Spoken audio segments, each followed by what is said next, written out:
Hello students, welcome back once again. We in previous lecture we discussed about lesson number 10 friction. And once again also we discussed about friction. What is friction?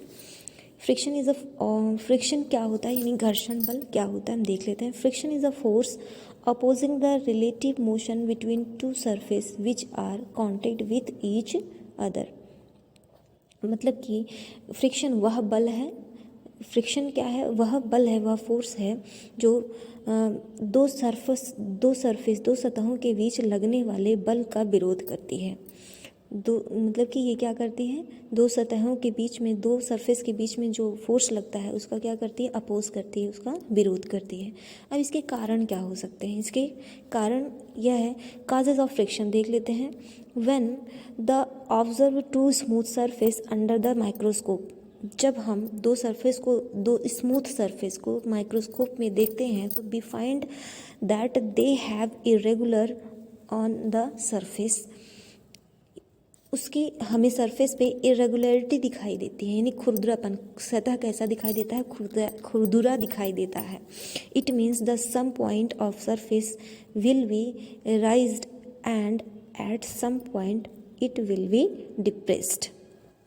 कुछ ऐसे सतह होते हैं जो राइज्ड यानी कि उभरे हुए होते हैं और कुछ डिस्प्रेस्ड जो उभरे हुए नहीं होते हैं. ठीक है, इस तरीके की सतह को हम खुरदुरा सतह बोलते हैं. Hence when two bodies are situated upon one another, the irregularities of the surface of two body interlock. देखिए इसको हम फिगर से देखते हैं. देखो एक्चुअली होता क्या है कि ये मान लीजिए सरफेस है, ये देखिए इस तरीके से है ना.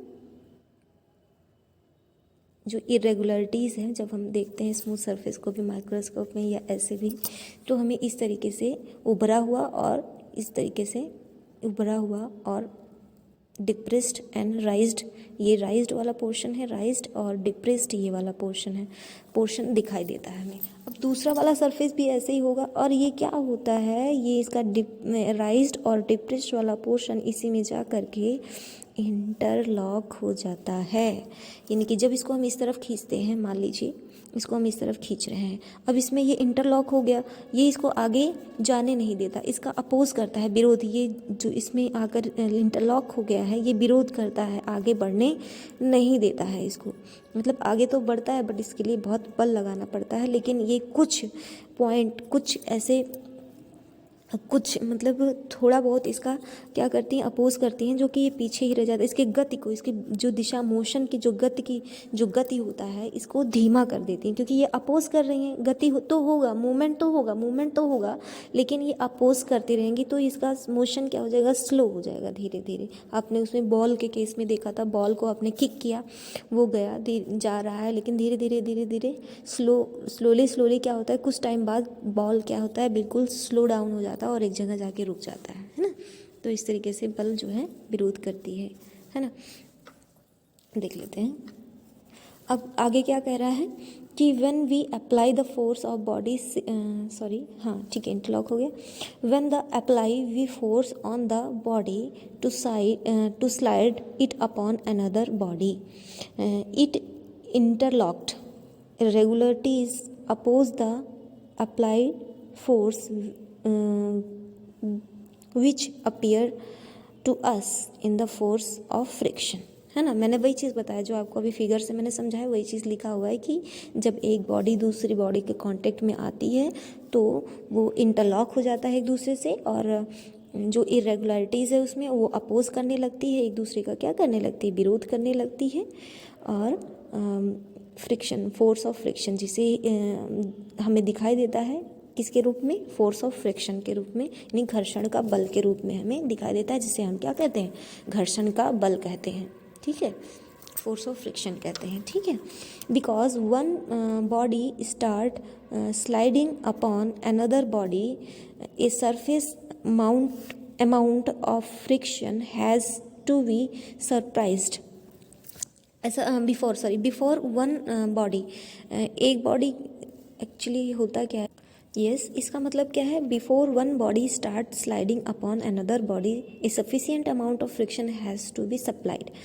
एक बॉडी दूसरे के ऊपर फिसलने लगे, दूसरे बॉडी के ऊपर क्या है फिसलने लगे, ये स्लाइडिंग होने लगे, इससे पहले हमें एक सफिशिएंट इसकी अमाउंट की आपूर्ति कर देनी चाहिए, यानी पूरा फ्रिक्शन उसको, घर्षण बल उस पर सप्लाई कर देना चाहिए, है ना, ताकि बॉडी फिसले ना, क्योंकि अगर घर्षण नहीं होगा तो हर चीज़ें फिसलना शुरू हो जाएंगी और एक रेगुलर वे में नहीं हो पाएगा कुछ भी, ठीक है।